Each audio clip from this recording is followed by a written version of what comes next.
Bien, entonces fíjate cómo acá, pues ya puse el ejemplo. Y aquí vamos a poner la nota referente a esto. Vamos a ponerle React seguirá llamando al componente hijo, pero no tan permisivamente, por decir de alguna manera, tan permisivamente, sino que lo llamará siempre y cuando, siempre y cuando renderiza hijo sea igual a true. Siempre y cuando en este caso renderizado es igual a true.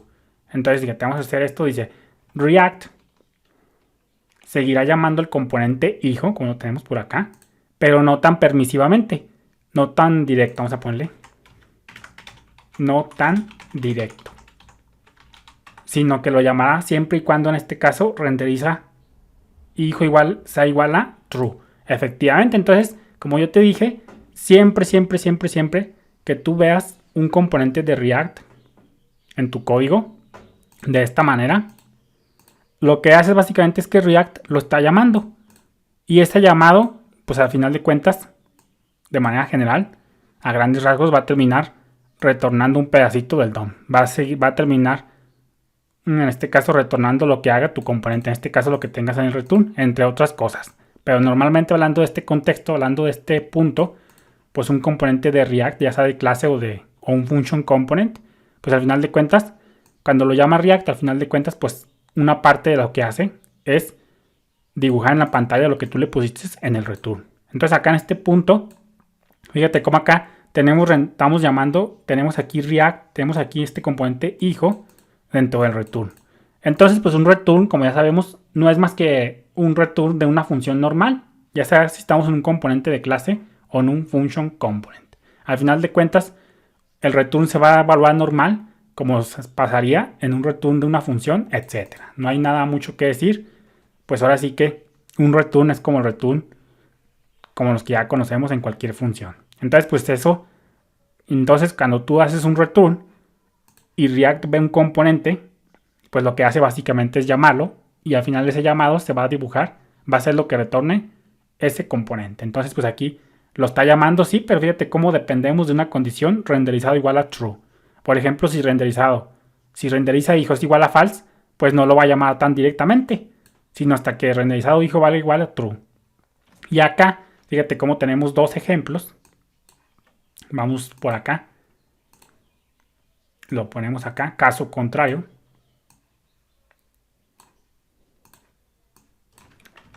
Acá, React llamará a tus componentes de forma directa, ya que estamos asumiendo que no están siendo llamados de acuerdo a una condición. Vamos a ponerle esto por acá, lo ponemos justo por acá y dice acá React llamará a tus componentes de forma directa, ya que estamos asumiendo que no están siendo llamados de acuerdo a una condición. Entonces ahí lo tenemos. Entonces ya quítate de la cabeza eso de que el renderizado de React es algo muy extravagante. No, el renderizado de React simplemente es React llamando tus componentes. Eso es lo que hace y ese llamado se reduce a que va a retornar algo. ¿Y qué va a retornar eso?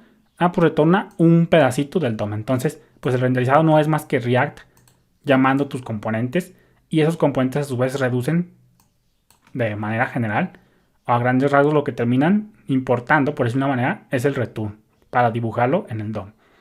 Entonces dice, después de disparar un renderizado, pues React llama a tus componentes efectivamente para averiguar qué mostrar en la pantalla. ¿Y por qué averiguar? ¿Por qué la palabra averiguar?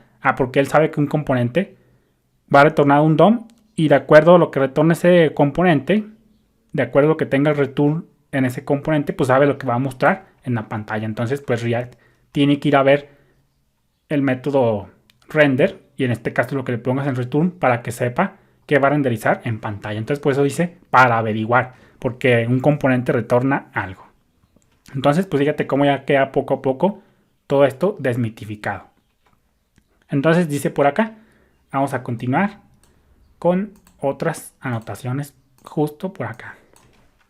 De hecho, este componente de este ejemplo que estoy poniendo por acá, este snippet, es bien genial porque nos da un caso cuando React nos llama directamente a algo.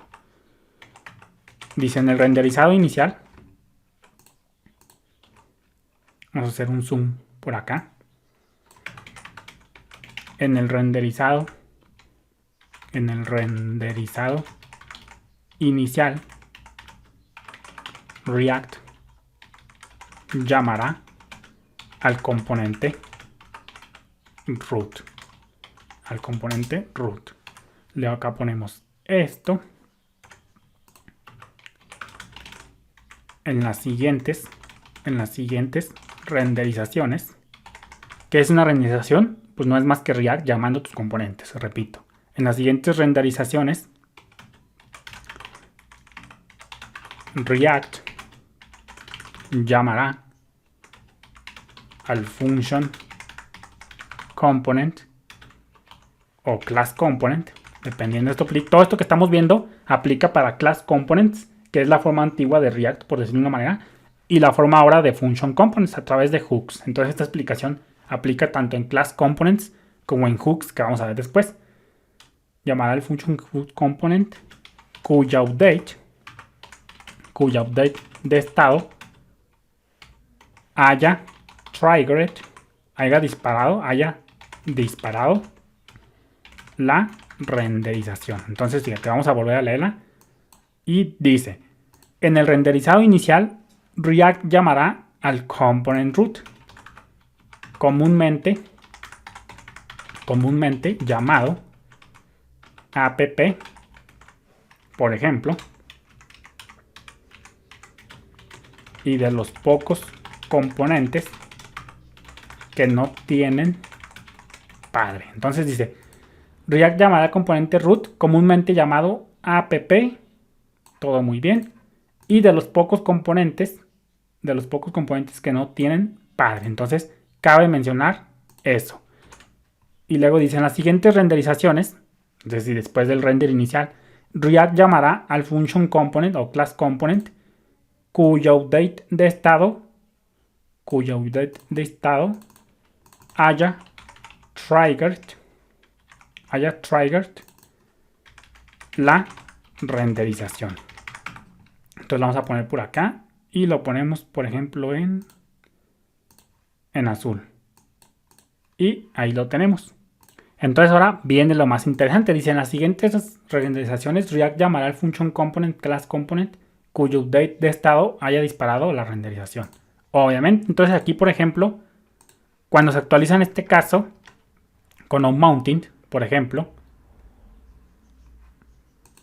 cuando se actualiza el padre, es decir, cuando se llama setState, obviamente, en este caso, padre va a ser el componente que disparó el trigger, para actualización. Entonces, cada vez que se cambia el estado de un componente, pues ese estado de componente, como dice por acá, vamos a ponerle por acá. Si un componente se actualiza de estado, pues obviamente el que se va a terminar llamando es el que haya disparado la renderización. Y acuérdate que setState dispara una actualización. Entonces, por consecuencia, acá, si padre cambia de estado, si padre llama setState en algún momento, eventualmente en un futuro, pues este es el que va a ser llamado. Obviamente. Y luego, pues la vamos a dejar ya para el próximo video y viene la parte interesante. Saludos.